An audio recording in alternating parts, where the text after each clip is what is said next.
எழுதிய முதல் திருமுகம் 3ஆம் அதிகாரம்.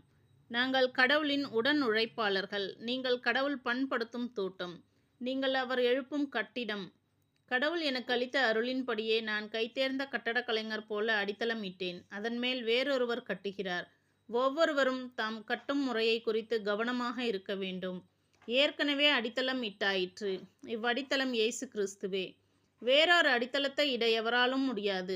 அந்த அடித்தளத்தின் மேல் ஒருவர் பொன், வெள்ளி, விலையுயர்ந்த கற்கள், மரம், புல், வைக்கோல் ஆகியவற்றுள் எதையும் வைத்து கட்டலாம். ஆனால் அவரவருடைய வேலைப்பாடு தெரிந்துவிடும். தீர்ப்பு நாள் அதை தெளிவுபடுத்தும். அந்நாள் நெருப்பு மயமாய் வெளிப்படும். அந்நெருப்பு அவரவருடைய வேலை எத்தகையது என்பதை காட்டும். ஒருவர் கட்டியது நிலைத்து நின்றால் அதற்கான கூலியை அவர் பெறுவார். ஒருவர் கட்டியது தீக்கிரையாகுமானால் அவர் இழப்புக்குள்ளாவார். ஆனால் நெருப்பில் அகப்பட்டு தப்பியவர் போல் அவர் மீட்கப்படுவார். நீங்கள் கடவுளுடைய கோவில் என்றும் கடவுளின் ஆவியார் உங்களில் குடியிருக்கிறார் என்றும் உங்களுக்கு தெரியாதா?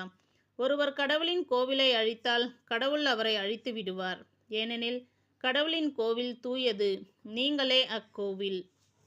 எவரும் தம்மை தாமே ஏமாற்றிக் கொள்ள வேண்டாம். இவ்வுலகில் தங்களை ஞானிகள் என்று கருதி கொள்வோர் தாங்களே மடையராகட்டும். அப்போது அவர்கள் ஞானிகள் ஆவார்கள்.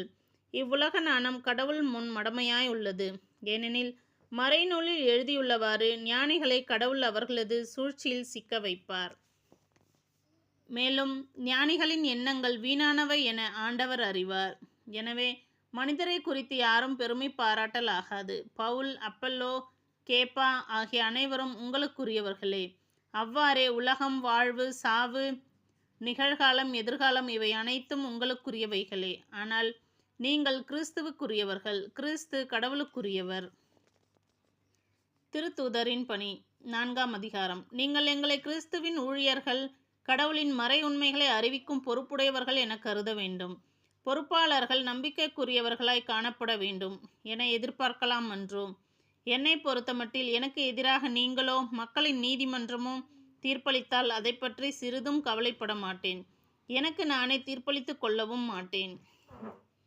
எனக்கு எதிராக குற்றம் எதுவும் இருப்பதாக தெரியவில்லை. ஆயினும் நான் குற்றமற்றவன் ஆகிவிட மாட்டேன்.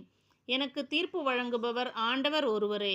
எனவே குறித்த காலம் வரும் முன், அதாவது ஆண்டவரின் வருகைக்கு முன் யாருக்கும் தீர்ப்பளிக்க வேண்டாம். அவரே இருளில் மறைந்திருப்பவற்றை வெட்ட வெளிச்சமாக்குவார். உள்ளங்களின் நோக்கங்களையும் வெளிப்படுத்துவார். அப்பொழுது ஒவ்வொருவரும் கடவுளிடமிருந்து பாராட்டு பெறுவர். சகோதர சகோதரிகளே, உங்கள் பொருட்டு என்னையும் அப்பல்லோவையும் எடுத்துக்காட்டாக கொண்டு இவற்றை கூறினேன். ஏனெனில் எழுதியுள்ளதற்கு மேல் போகாதே.